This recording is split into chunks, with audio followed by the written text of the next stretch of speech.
अस्सलाम वालेकुम, मैं हूं रेहान तारिक और आप देख रहे हैं दास्ताक। वफाकी दारुल हुकूमत शहर इक़्तिदार इस्लामाबाद में हुकूमत की जानिब से मौलाना फजलुर रहमान की रिहाइशगाह पर आनियाँ जानियाँ बिलाखिर बेनतीजा ख़त्म हो गई हैं। पार्लिमानी फ्लोर पर आइनी तरमीम के लिए जो तगोदो भाग दौड़ गुज़श्ता 2 रोज़ से जारी थी, वो यूँ लगता है कि जैसे बेनतीजा अपने अंजाम को पहुँची है, क्योंकि आज से पहले यानी गुज़श्ता रोज़ भी नेशनल असम्बली और फिर सेनेट का इजलास बुलाया गया। फिर बताया गया कि काबीना की मीटिंग होने जा रही है। काबीना में जो प्रपोज ड्राफ्ट है उसकी मंजूरी लेकर ये ले किया जाएगा नेशनल असम्बली के अंदर, फिर सेनेट में आएगा और दोनों ऐवानों से इसकी मंजूरी ली जाएगी, जिसके बाद कॉन्स्टिट्यूशनल अमेंडमेंट हो जाएगी। मगर उसके बाद यूँ लगा कि जैसे उस रोज़ भी एक डेडलॉक है जो टूटने नहीं पा रहा, यानी हुकूमत कामयाब नहीं हो पा रही मौलाना फजलुर रहमान को बनाने में। मामला अगले रोज़ पहुँचा। अगले रोज़ आकर भी पता चला कि नेशनल असम्बली और सेनेट दोनों इजलासों के एजेंडे में कहीं पर आईनी तरमीम मौजूद नहीं है और बिलाखिर हुकूमत को थक कर यह कहना पड़ा कि अभी हम इसको गैर मुअय्यना मुद्दत तक के लिए मुलतवी कर रहे हैं।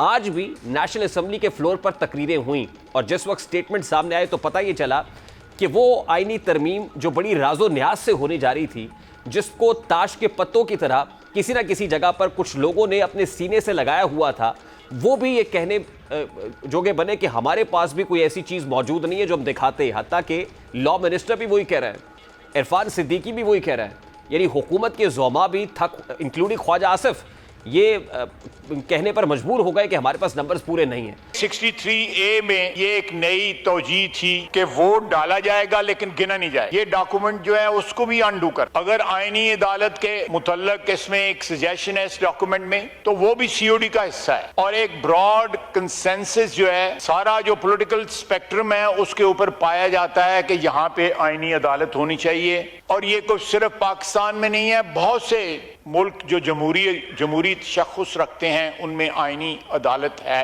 कॉन्स्टिट्यूशनल कोर्ट है। उसका ये मतलब नहीं है कि उसके ऊपर जो है वो पार्लियामेंट जो है तजावुज़ कर लेगी, वो जुडिशरी की मलकियत ही रहेगा। हुकूमत इस बात का एतराफ़ कर रही है कि वसीतर डायलॉग की ज़रूरत थी, इसके लिए कंसेंसस डेवलप होना चाहिए था। तो फिर सादा सा सवाल तो हुकूमत से भी है कि अगर अपने इत्तेहादियों तक को आपने एतमाद में नहीं लिया था तो फिर नेशनल असम्बली का सेशन क्यों कॉल किया, फिर सेनेट का सेशन बुला के ये आनियाँ जानियाँ शुरू क्यों की? अगर आप कॉन्फिडेंट नहीं थे कि आपके पास नंबर्स पूरे हैं तो इस हवाले से तो लगता ही है कि कहीं ना कहीं हुकूमत ओवर कॉन्फिडेंट हो गई, कहीं ना कहीं ओवर कॉन्फिडेंस का शिकार हो गई कि अल्टीमेटली उनके इत्तेहादियों को भी आज कहना पड़ा कि हमें भी इस हवाले से ऑन बोर्ड नहीं लिया गया और वो सारी की सारी जो कानून साजी है या आईनी अमेंडमेंट है वो अपने सीने से लगा के हुकूमत करना चाह रही थी या से करना चाह रही थी। MQM का आज इस पे क्या वर्जन सामने आया, जरा वो भी आपको दिखाते हैं। सर्कुलेट कर रहा है या मीडिया पे है, to be honest this is not consensus draft. इसमें कई शिकें ऐसी भी हैं जिस पे हमें भी एतराज है। अगर हम हलीफ हैं तो हमारा भी गिला है, हमें भी टेकन फॉर ग्रांटेड लिया जाता है। बहुत ऐन वक्त में जब हम तवज्जो दिलाते हैं तो फिर इसाक डार साहब और आजम नजीर तारड़ साहब आते हैं और मेरे जो नेशनल असेंबली के साथी उनसे बात करते हैं। पीपल्स पार्टी भी मोतरज है, MQM भी मोतरज है कि हम हलीफ हैं लेकिन हमें ऑन बोर्ड लिया ही नहीं जाता। वो कहते हैं कि जिस वक्त मामला यानी बिल्कुल मैच्योर होने के करीब होते हैं तो आजम नज़ीर तारड़ साहब आते, लॉ मिनिस्टर आते तो 11th आवर पे आके हमें बताते हैं ऐसे तो आईनी तरमीम नहीं हो सकती। आजम नज़ीर तारड़ साहब के पास क्या था आज फ्लोर पे बताने के लिए, जरा वो भी आपको दिखाते हैं।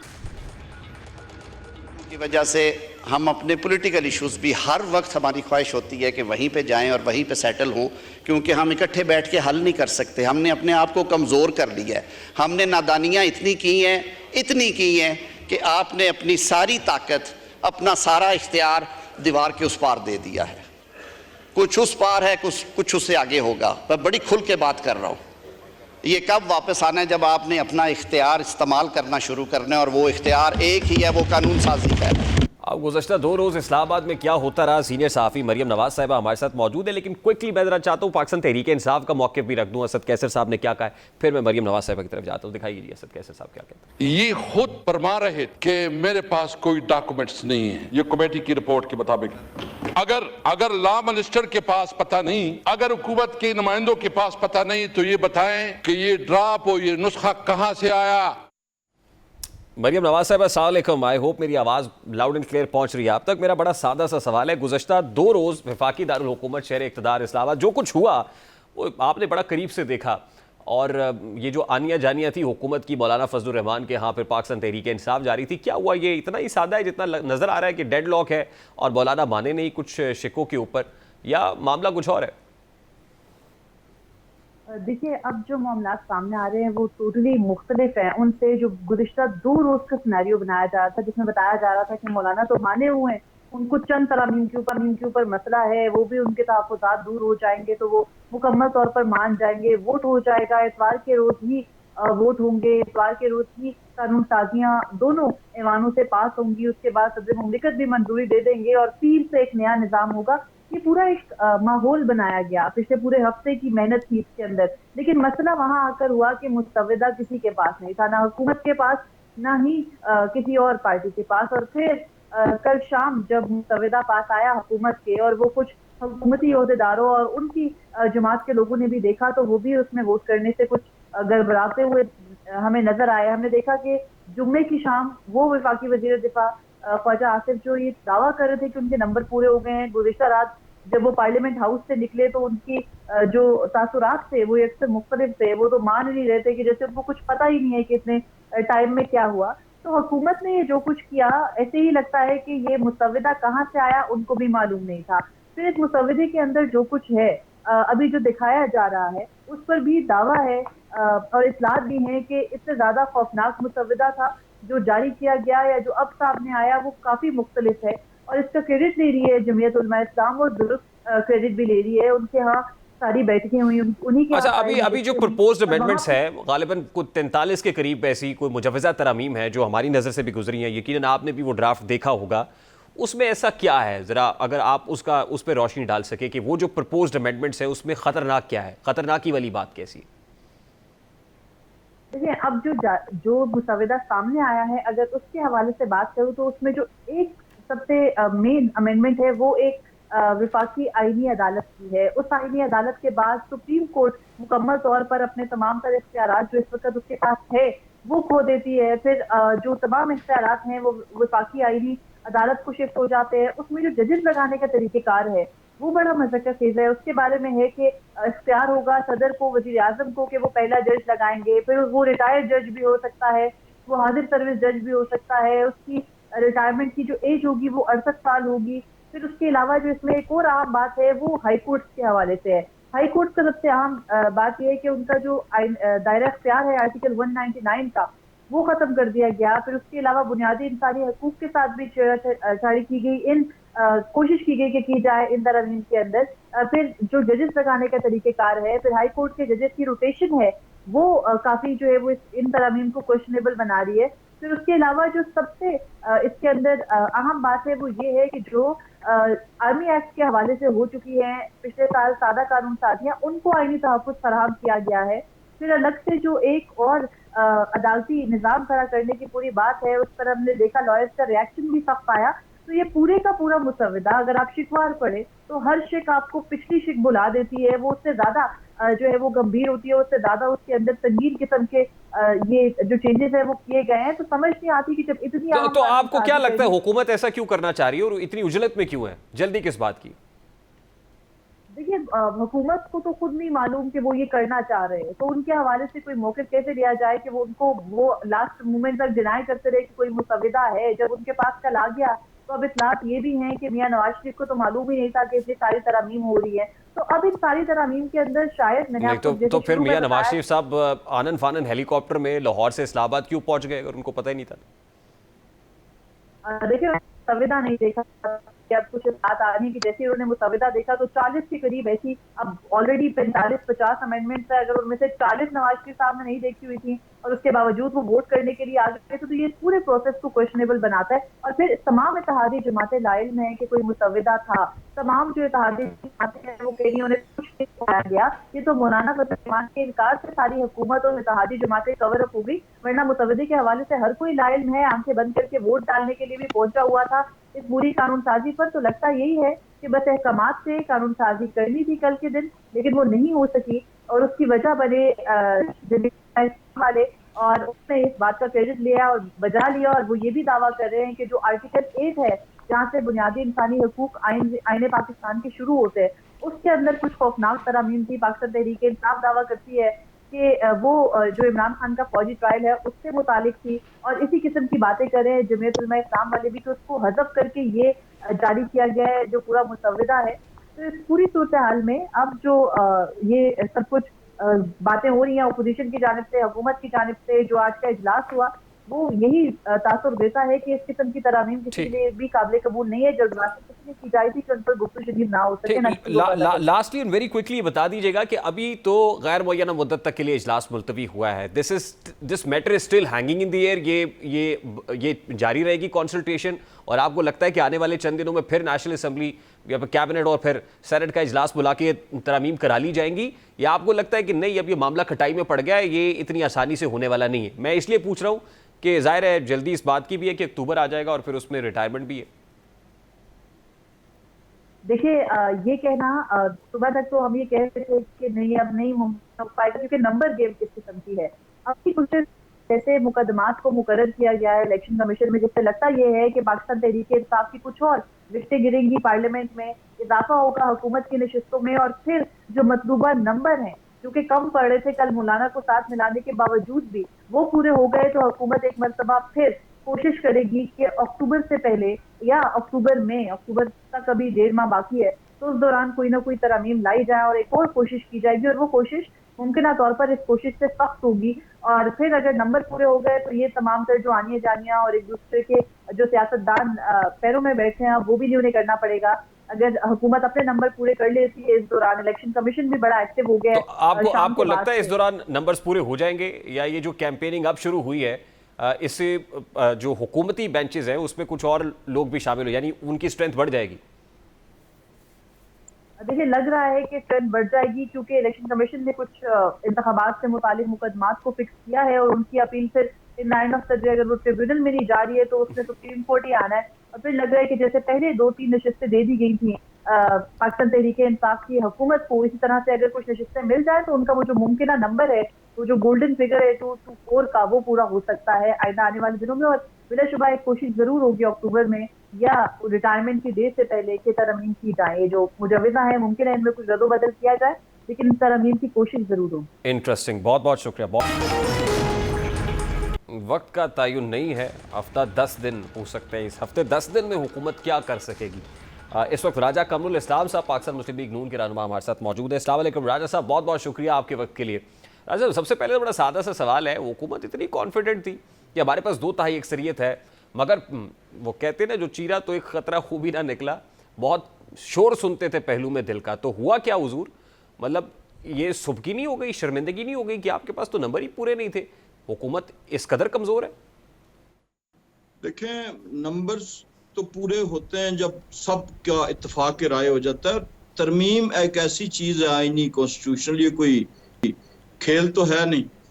तो बहुत सी तरमीम जो शायद पाकिस्तान मुस्लिम लीग नून के जहन में तो थी, लेकिन उसके बारे में इत्तेहादियों की कुछ उन्होंने उसमें तसीब बताई या उन्होंने कुछ उसमें तरमीम बताई, तरमीम के अंदर तरमीम, आई मीन टू से, तो उसकी वजह से फिर कंसेंसस लाने के लिए, चूंकि लॉ तो एक एवोल्यूशनरी प्रोसेस है, हो सकता है। लेकिन राजा कमरुल इस्लाम साहब, ये कैसे हो गया कि हुकूमती इत्तेहादी भी ये शिकवा करते हुए दिखाई दिए कि हमारे पास तो कोई मुसव्वदा है ही नहीं, कोई मुसव्वदा होगा तो बहस होगी, किसी के पास कोई टेंटेटिव एजेंडा ही नहीं था, ड्राफ्ट मौजूद नहीं था, बहस किस पे हो रही थी सर? मेरी अगर गुजारिश आप सुन लें कि ड्राफ्ट जो होता है, जो कि मुसव्वदा जिसे बोला जाता है, वो तो तब मोर्जे वजूद में आता है जब वो ले होता है, यानी जिसे ड्राफ्ट बिल कहा जाता है, जिस लफ्ज के बारे में जिसकी ने बड़ी गलतफहमी फैलाई, वो था ड्राफ्ट बिल। ड्राफ्ट बिल तब सामने आता है जब तमाम इत्तेहादी जमातें मिलके उसको फैसला उसके मुतल्लिक करके उसकी नोक पलक दुरुस्त करके। तो सर फिर ये बताइए ना कि इत्तेहादी जमातों में कंसेंसस क्यों नहीं हो सका? हमने परसों सुना कैबिनेट मीटिंग हो रही है, हमने नेशनल असेंबली का जो शेड्यूल्ड मीटिंग है वो देखा कि वो पहले सुबह थी, फिर दोपहर को हुई, फिर शाम भी नहीं हो सकी, फिर अगले रोज हुई, अगले रोज भी नहीं हो सकी, और अब गैर मुअय्यना मुद्दत तक के लिए मुलतवी हुई। मैं समझना सिर्फ ये चाह रहा हूं कि कंसेंसस कहां नहीं हो सका, डेडलॉक कहां रहा सर? देखें, अगर तो कैबिनेट ने अप्रूव कर दिया होता तो फिर तो उसे कहा जा सकता था कि वो एक मसवदा है जो कैबिनेट ने अप्रूव किया और इत्तेहादियों ने उसे अप्रूव नहीं किया या डिसअप्रूव किया या उसमें कोई चेंज की ख्वाहिश जाहिर की। लेकिन जब आप खुद फरमा रहे हैं कि कैबिनेट मीटिंग ही नहीं हो सकी इसलिए कि जो उसके प्रिलिमिनरी पॉइंट्स थे उसके ऊपर मुख्तलिफ लोगों की मुख्तलिफ तजावीज़ थी, जिसमें मौलाना फजलुर रहमान भी शामिल हैं, MQM भी शामिल है जो हमारी इत्तेहादी जमात है, एटलीस्ट पीपल्स पार्टी की हद तक और पाकिस्तान मुस्लिम लीग नून की हद तक, और चंद जो इत्तेहादी जमातें गवर्नमेंट का हिस्सा हैं, जो हुकूमत का और कैबिनेट का हिस्सा है। पीपल्स पार्टी तो कैबिनेट का हिस्सा ही नहीं। के पास आईनी ओहदे तो है ना पीपल्स पार्टी तो इसकी हद तक। लेकिन ANP मैंगल साहब से राब्ता जब हुआ परसों तो उनकी अपनी जिसमें बलूचिस्तान असेंबली की आपने देखा कि उसमें एक चीज तब्दीली आई, अमेंडमेंट आई कि बलूचिस्तान चूंकि जोग्राफिकली बहुत बड़ा सूबा है, एक एक हल्का जो है वो 50,000 स्क्वायर किलोमीटर्स के इक्विवेलेंट या उससे करीब तरीन आता है। तो उन्होंने इस ख्वाहिश का इजहार किया कि बलूचिस्तान असेंबली की सूबाई सीटों में, सूबाई नशिस्तों में, मरकज में करेंगे तो वो तो सूबे का आबादी का तनासुब आएगा, उसमें तब्दीली की जाए। नहीं राजा साहब, मेरा सर सवाल सादा सा है कि हुकूमत को इतनी उजलत क्या थी कि आपने नेशनल असेंबली सेशन दोनों के सेशंस नेशनल असेंबली का भी और सेनेट का भी बुला लिया, उसके बाद आपने कैबिनेट मीटिंग भी स्केड्यूल कर दी कि इस हवाले से बड़ी तेजी से कानून साजी आईनी तरमीम लाने जा रहे हैं, तो फिर इतनी जल्दी इतनी उजलत क्या थी सर? एतराज उस अपने इजलास पे है जिसमें बाकी भी एजेंडा शामिल थे। अगर आप इजलास का एजेंडा देखें कौमी असेंबली सेनेट का तो वो बाकी एजेंडाज भी शामिल थे। नहीं, लेकिन हुकूमत के अपने लोग कह रहे थे ना कि हम आईनी तरमीम लेके आ रहे हैं सर। हुकूमत के अपने लोगों ने ये बताया कि आईनी तरमीम आ रही है और जाहिर है आनिया जानिया इस आईनी तरमीम के लिए थी, बाकी तो मामूल का एजेंडा था, उसके लिए तो कोई इतनी जाहिर है हरी की जरूरत नहीं थी जो नजर आ रही थी। लेकिन इसमें मुस्बत बात यह है कि तमाम जमातों को ऑन बोर्ड लिया गया। कोई इस वक्त सियासी जमात जो स्पेशल कमेटी है उसकी 4 मीटिंग्स हुई। What does that mean? यानी एक दिन में 4 उनकी मीटिंग्स हुई। राजा कमरुल साहब, मुझे मलिक अहमद खान भच्चर साहब पाकिस्तान तहरीक इंसाफ के रहनुमा और पंजाब असेंबली में अपोजिशन लीडर उन्होंने ज्वाइन कर लिया है, मैं उनकी तरफ आता हूँ, लेकिन उससे पहले आज हामिद खान साहब पाकिस्तान तहरीक इंसाफ के वकील रहनुमा सेनेटर हामिद खान साहब ने आज एक प्रेस कॉन्फ्रेंस की। वो क्या कह रहे थे जरा मैं उनका शॉर्ट आपको सुनवाना चाहता हूँ।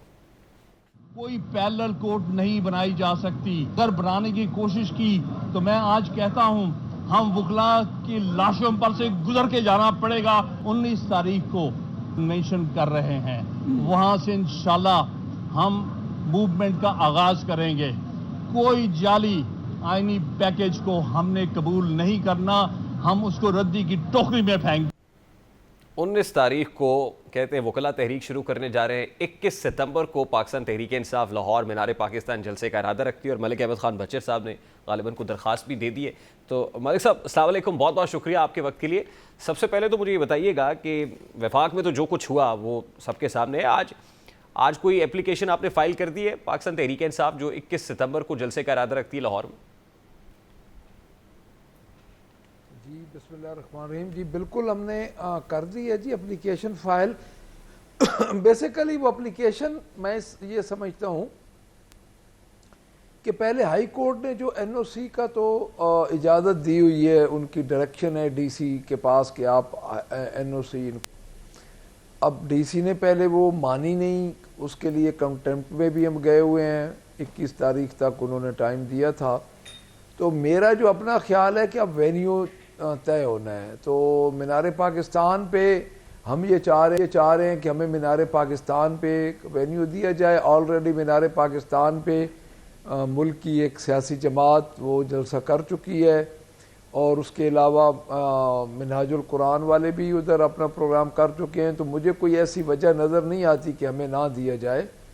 उधर एक फंडामेंटल राइट है, एक पाकिस्तान की सबसे बड़ी सियासी जमात है और इस वक्त सिंगल लार्जेस्ट पार्टी है वो। तो आपको क्या लग रहा है, आपको NOC मिल जाएगा जलसे का?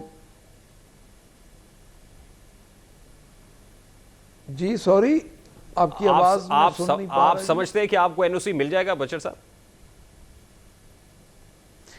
देखिए बात यह है कि NOC तो उनको 1 मिनट में देना चाहिए, लेकिन आज हम जब डीसी ऑफिस गए तो डीसी साहब वहाँ पे मौजूद ही नहीं थे। मेरे ख्याल में उनको पता था कि वो आ रहे हैं, तो हम वो चले गए। फिर उनके डीसीजी से मिले, फिर उनको कहा, तो देना तो उनको चाहिए, लेकिन अब हम देखिए अब इसका हमारे पास सोल्यूशन क्या है कि एक पार्टी के लिए ही सारी पाबंदियां हैं और जो कुछ है एक पार्टी को मद्देनज़र रख के कानून बनाए जा रहे हैं और इस निज़ाम में उस पार्टी की गुंजाइश कम अज़ कम करने के लिए सारे कानून बनाए जा रहे हैं, लेकिन वो कम नहीं हो रही, वो ज़्यादा बढ़ रही है उसकी मकबूलियत लोगों में।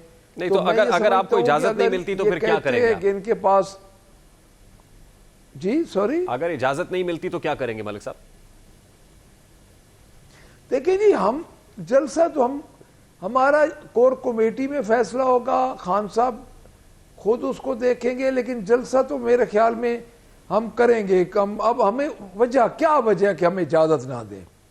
देखिए कोई वजह भी तो बताए ना। आप 10 दिन पहले वहां पे एक मुल्क की बड़ी सियासी जमात है, वो भी जलसा कर चुकी है, एक मजहबी तंजीम है, सियासी जमात भी उनका एक विंग है, वो भी जलसा कर चुकी है। तो हमारे लिए क्यों ये एक स्पेशल कानून है? वजह बताएं। यानी ये तो कोई तुक नहीं ना बनता कि वो कह देंगे कि हम एनओसी नहीं देंगे। क्यों नहीं देंगे? हमारा फंडामेंटल राइट है, कोई इमरजेंसी नाफिज नहीं है, कोई मार्शल लॉ नाफिज नहीं है, तो उनको देना चाहिए। इस्लामाबाद में अगर उनमें जरा बराबर इस्लामाबाद में जो कुछ हुआ बचर साहब, उसमें वायलेशंस भी हुई। जो कमिटमेंट की थी 7:45 पे आपको ख़त्म करना था, वो 11:30 बजे तक चलता रहा। फिर उसमें आंसू गैस की शेलिंग हुई और फिर जाहिर है जो ज़बान इस्तेमाल की गई जलसे के प्लेटफॉर्म से, आपको नहीं लगता ये वजह, ये ग्राउंड काफ़ी है जलसे की इजाज़त ना देने के लिए?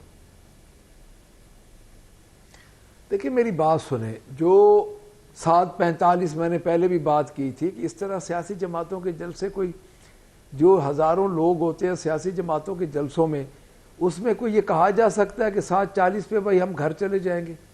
सर ये बचगाना बातें हैं। और हमने जो कबूल किया उनका ये उज़र हमने इसलिए कबूल कर लिया कि हमें ये था कि ये कम से कम हमें स्मूथली जलसा करने देंगे। वो तो उन्होंने करने नहीं दिया, कंटेनर लग गए, हर तरफ से बंद हो गई चीज़ें, पूरे रोड बंद हो गए। तो वो मेरा नहीं ख्याल कि उन्होंने जो शराइत हमारे साथ तय की थी, ठीक, लेकिन यहाँ पे आप कह रहे हैं बाय एनी मीन्स कुछ भी हो जलसा होगा। मुझे ये बता दीजिएगा, जी हामिद खान साहब का साउंड भी मैंने चलवाया है, वो 19 तारीख से कह रहे हैं कि वकला तहरीक शुरू कर रहे हैं, मूवमेंट शुरू कर रहे हैं। तो क्या ऐसा होने जा रहा है? प्रैक्टिकली पॉसिबल है at this point in time? वकला मुत्तहिदा इकट्ठे हैं और खासतौर पर पाकिस्तान तहरीक इंसाफ का जो लीगल विंग है, what are they planning for?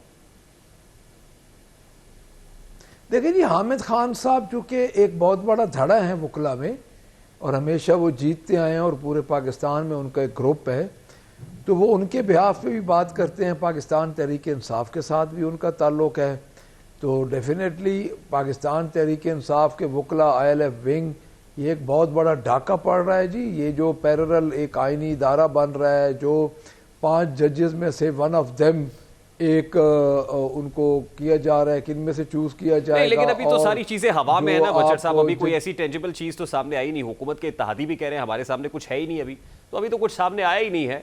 ये सब हवा में बातें हो रही हैं और इसी को लेकर मेरा ख्याल आज पिटीशन भी चलेगी सुप्रीम कोर्ट में, बजाय इसके कि कुछ चीज सामने आती है और फिर जाते। तो जाहिर अभी तो कुछ है ही नहीं ना जिसके ऊपर बात की जाए। देखिए बात सुने जी, सामने आना और चीज है उनकी। जिस तरह राय साहब की मैं बात सुन रहा था कि कैबिनेट मीटिंग में अभी उन्होंने नहीं पेश किया, क्योंकि जब कैबिनेट मीटिंग में अगर वो पेश करते तो वो तो मुसफ्फदा कंक्रीट हो जाता। अभी वो इत्तेहादियों से बात कर रहे हैं और इत्तेहादियों के दरमियान बात होने से ये चीज़ें निकल रही हैं ना जी। इब्तदाई मुसफ्फदा है, लेकिन इब्तदाई मुसफ्फदे में पॉइंट तो ये है ना, TOR तो यही है, सारा कुछ यही है जो मैं आपको बता रहा हूँ। आपको भी पता है, मुझसे ज़्यादा पता है। तो मेरा तो ख्याल है कि ये बड़ी उजलत में, आपने खुद कहा, मैं सुन रहा था कि कोई क़यामत तो नहीं आ रही, कितनी उजलत में क्यों ये सारा कर रहे हैं, इनको नहीं करना चाहिए। ये एक बड़ा हिसास मामला है और इस हिसास मामले को इनको देखना चाहिए कि क्या क्या चीज़ें तमाम अपनी देखिए। हमारी जमात ने खुद इनको कहा कि हमें मुसफ्फदा दिखाएं। बिल्कुल सही, लेकिन वो सामने नहीं आया। यही डेडलॉक है सर, जाहिर है इत्तेहादियों में भी और ऑपोजिशन और हुकूमत के माबैन भी इस मामले के ऊपर। इस वक्त प्रेसिडेंट लाहौर बार मुनीर हुसैन भट्टी साहब ने मेरे स्टूडियोज़ में ज्वाइन किया है। अस्सलाम वालेकुम भट्टी साहब, बहुत बहुत शुक्रिया आपके वक्त के लिए। प्रपोज्ड अमेंडमेंट्स, आई होप कि वो ड्राफ्ट आपकी नज़र से भी गुजरा होगा जो फ्लोट कर रहा है। तकरीबन 43 जो प्रपोज्ड अमेंडमेंट्स हैं आपने देखी हैं। Do you agree with this, या आपको लगता है वाकई इसमें कोई खतरनाकी वाली बात है? बिस्मिल्लाहिर्रहमानिर्रहीम। सर गुजारिश ये है कि हमने ये देखा है कि सारे के सारे लोग और अदारे हमने देखा है कि यूजुअली हाइप से इम्प्रेस होते हैं और किसी बात की तहकीक किए बगैर जो है हम एक डिसीजन भी दे देते हैं और अपनी राय भी कायम कर देते हैं। कई दिनों से ये शोर है कि जी अमेंडमेंट्स आ रही हैं जी क्या होगा। तो उससे पहले ही लोगों ने बात करनी शुरू कर दी, एक ख़ास तबका के ख़ास तौर पे लोगों ने, कि जी बहुत बड़ी कोई डकैती होने वाली है और जी बहुत बड़ी कुछ और बाजारी होने वाली है और मुल्क में जनाब कोई पता नहीं क्या होने वाला है। देखिए सर, इस मुल्क में इससे पहले भी 1973 का जो आइन है उसमें 25 अमेंडमेंट्स पहले भी आई हैं। वो कंसेंसस मैं वही अर्ज कर 1973 का कॉन्स्टिट्यूशन भी कंसेंसस डॉक्यूमेंट है, वो भी डॉक्यूमेंट अमेंडमेंट भी कंसेंसस बिल्कुल डॉक्यूमेंट है। मैं आपकी बात से 21वीं तरमीम भी कंसेंसस डॉक्यूमेंट है, 25वीं आईनी तरमीम मैं आपकी बात से एग्री करता हूँ। कंसेंसस कब डेवलप होना होता है? कंसेंसस डेवलप होने के लिए ज़रूरी है कि जो कंसर्न कमेटी है उसके अंदर पहले ड्राफ्ट आए, उसके अंदर बहस हो, जितनी भी शिकों के अंदर वो कोई तरमीम लाना चाहते हैं उसके ऊपर डिस्कशन होना ज़रूरी है। अब ड्राफ्ट मैं वही अर्ज कर, अभी देखिए सर ड्राफ्ट आया नहीं, अब कोई चीज़ किसी ने देखी नहीं, किसी ने पढ़ी नहीं और राय पहले ही कायम होगी कि जनाब जो आ रहा है, जो भी आने वाला है, जो स्पेकुलेशंस इतनी मजबूत होती हैं इस मुल्क के अंदर, हमने देखा है हमेशा कि वो एक माइंड मेकअप कर देते। मैं तो एक सर चूँकि एक लीगल फ्रेटर्निटी का एक अदना सा नुमाइंदा हूँ, मैं समझता हूँ जब तक मैं किसी चीज़ को पढ़ ना लूँ उसके ऊपर मेरा कमेंट करना जो है वो बनता नहीं। मैं अभी कुछ सर मोटी मोटी जो शिकें हैं वो मैंने सर देखी हैं। एक सर आर्टिकल 19A के अंदर अमेंडमेंट प्रपोज की गई है। ये सर उसके अंदर ये लिखा हुआ है कि जी सर 9A के अंदर उसके अंदर सर लिखा हुआ है कि हर सिटीज़न को हेल्दी और क्लीन एनवायरनमेंट दिया जाना चाहिए। अब ये बताएं इसमें क्या बुराई है? शक बाई शक चलते हैं ताकि थोड़ा सा अंदाज़ा हो, लोगों को भी पता चले सर है क्या। जब पहले ये पता होना चाहिए कि है क्या। इसी तरह सर आर्टिकल 48 जो है 20 में भी, आर्टिकल 20 में भी जी 20 में भी होगा। जो मोटे मोटे इसके जो फीचर्स हैं मैं वो उनको ज़्यादा एम्फसाइज करना चाहता हूँ। 48 के अंदर ये है कि प्राइम मिनिस्टर को ये इम्यूनिटी हासिल होनी चाहिए कि उसने जो जजों की स्क्रूटनी है उसके हवाले से जो प्रेसिडेंट ऑफ पाकिस्तान को एडवाइस करनी है उससे इम्यून हासिल होना चाहिए। ये कोई इतनी बड़ी बात नहीं है। अगर prime minister of Pakistan being chief executive of the nation, chief executive of the country, chief executive of the state, उसको अगर छोटी मोटी आप इम्यून नहीं करेंगे चीज़ों से तो वो अपना काम कैसे कर पाएगा? मैं समझता हूँ कि चीफ एग्जीक्यूटिव को मैक्सिमम इख्तियारात होने चाहिए ताकि तमाम अदारे इन लाइन होकर काम करें। 63A के अंदर जो है सर ये एक अमेंडमेंट है कि पार्टी लाइन के खिलाफ जो है आप वोट डिफेक्शन क्लॉज पहले सर जब 63A नहीं था तो एक अरसा दराज जब 73 का ये डॉक्यूमेंट बना तो a long time 50 more than 60-70 year sir ये जो है ये आर्टिकल इसी तरह से रहा। अब 70 साल बाद अगर फ़र्ज़ किया इसके अंदर अमेंडमेंट आ गई 63A की, अब इसके अंदर वो अमेंडमेंट फिर लाना चाह रहे, मे बी उसके जो रिजल्ट्स हैं पार्लियामेंट देखिए आर्टिकल 63 की जो तशरीह हुई उससे आर्टिकल 95 माजूल हो गया। मैं उससे बिल्कुल यही मेरा पॉइंट ऑफ व्यू है। डिफेक्शन क्लॉज भी लग गई, वोट भी काउंट नहीं हुआ। ये अमेंडमेंट होनी चाहिए सर, मैंडेटरी है। इसी तरह से 176 सर बस सर मैं मुझे 2 मिनट दीजिएगा।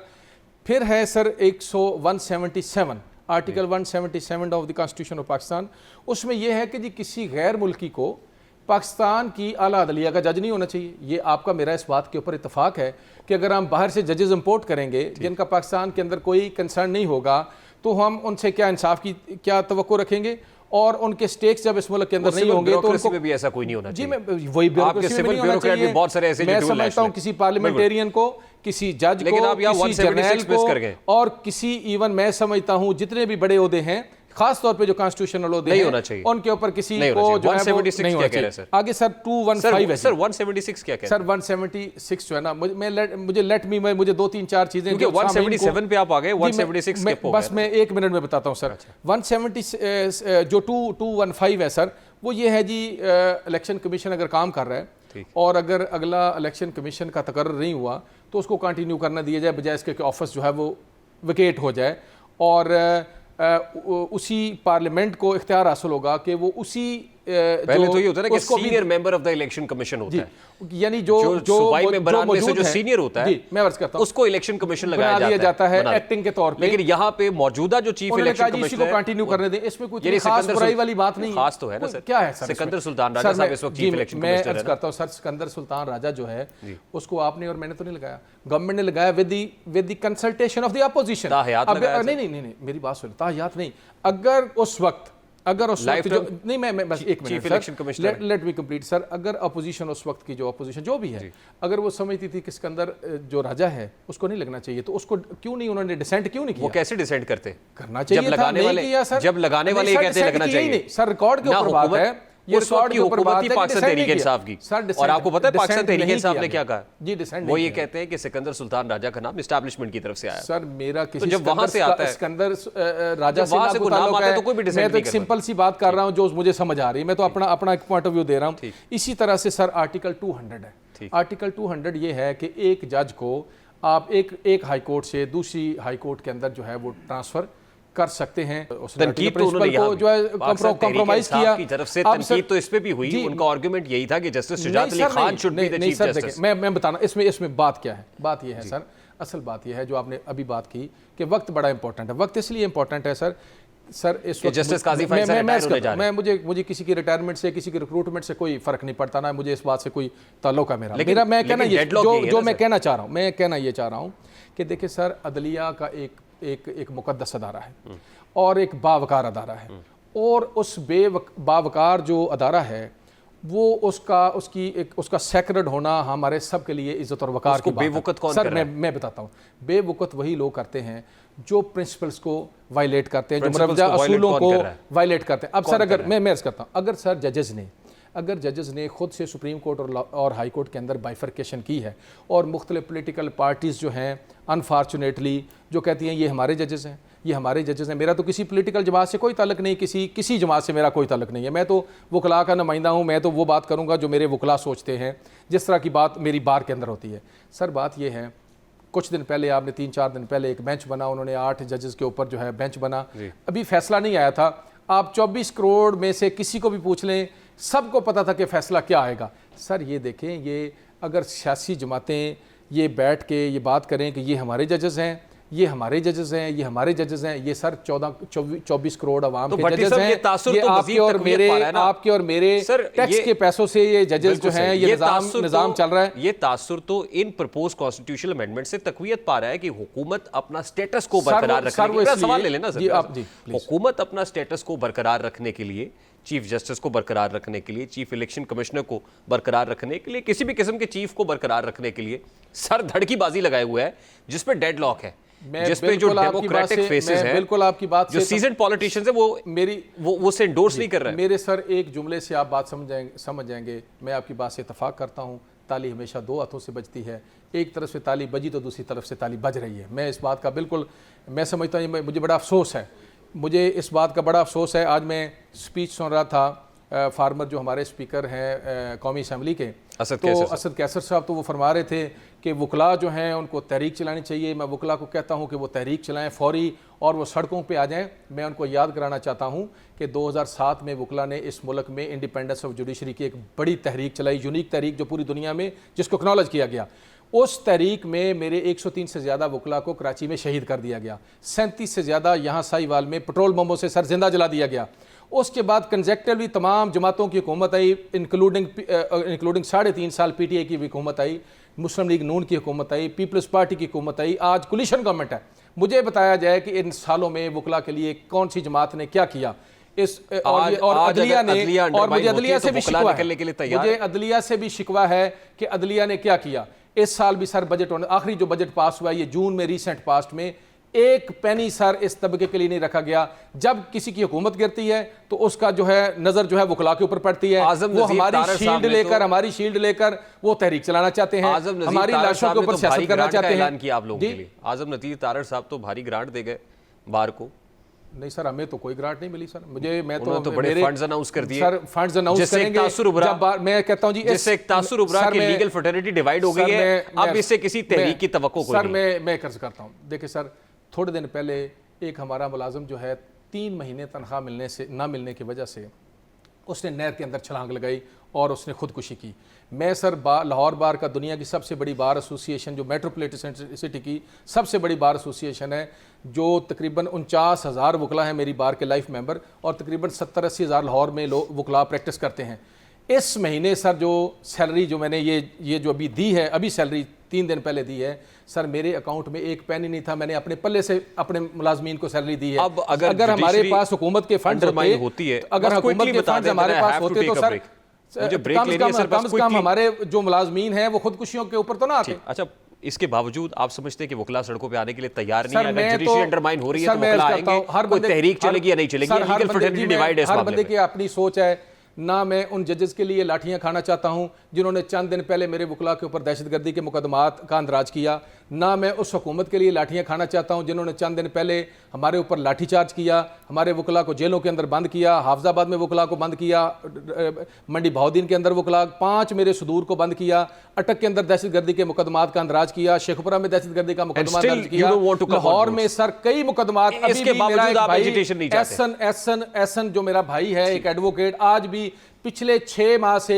एक मुकदमे के अंदर जेल में है, उसके ऊपर सू मोटो क्यों नहीं लिया जाता? तो ये उसके ऊपर एलिगेशन ये था, ये मसाइल घर बैठ के हल करेंगे मैं करता हूं, उसके अंदर सर उसके एलिगेशन ये था, ये अदलिया इसके ऊपर क्या सोई हुई है, उसके ऊपर एलिगेशन ये था कि उसने एक एलमद से फाइल मांगी पढ़ने के लिए और उसने नहीं दी तो ये दहशतगर्दी हो गई। 6 माह से जेल के अंदर है। मैं ऐसी अदलिया के लिए और मैं ऐसी हुकूमतों के लिए बिल्कुल तहरीक का ना हिस्सा बनूंगा। नाम लाहौर स्ट्रीट पावर अल्लाह करम सर मेरे पास है, मैं तहरीक चलाऊंगा तो लाहौर से तहरीक कामयाब होगी, मैं तहरीक नहीं चलाऊंगा तो लाहौर से कोई तहरीक कामयाब नहीं होगी। आईपीपीज ने कैपेसिटी चार्जेस समेत बिजली के नरखों में कमी से इनकार कर दिया है। दस्तावेजात से इंकशाफ हुआ है कि मुतादिद आईपीपीज कई साल से हुकूमत के साथ मुआहिदों की पामाली में मुलव्वस हैं। पाकिस्तान इलेक्ट्रिक पावर कंपनी के मुताबिक आईपीपीज मालिकान ने हुकूमत पर वाज़ेह किया है कि मुआहिदों से छेड़छाड़ महंगी पड़ेगी। पहले हुकूमत के अपने 52% पावर हाउसेज नरखों में कमी करें और बिजली बिलों पर नाजायज़ 38% टैक्सेस वापस लें। आईपीपीज मालिकान का मौक़िफ़ है कि दुनिया भर के एफबीआर अपने टैक्स खुद जमा करते हैं, हमारा नाअहल एफबीआर बिजली बिलों के जरिए टैक्स वसूल करता है। वजारत तवानाई की दस्तावेज के मुताबिक 8 बिजली घर गुज़श्ता 4 साल से मुकम्मल बंद है। 1200 मेगावाट की चाइना पावर ने 2022-23 में 2% की औसत से बिजली पैदा की। 1249 मेगावाट का चाइना हब प्लांट 2023-24 में बंद रहा। इसी तरह 9 आईपीपीज पैदावार की सलाहियत का 2014 से कोई टेस्ट नहीं हुआ, जबकि मुआहिदे के मुताबिक हर बिजली घर का सालाना जो हीट रेट टेस्ट है वो लाजमी। 2022-23 में 36 आईपीपीज ने इंतहाई कम बिजली पैदा करके 487 अरब रुपए कैपेसिटी चार्जेस वसूल किए। आईपीपीज सारा मलबा हुकूमती प्लांट्स के ऊपर डाल रहे हैं कि पहले आप करेंगे तो फिर हम कोई फैसला करेंगे। तो यानी ये मामला शटल कॉक है, रोलिंग स्टोन है। प्रोग्राम का वक्त अपने इख्तिताम को पहुंचे, आपसे मुलाकात होगी इंशाल्लाह कल। अपना रखिए ख्याल।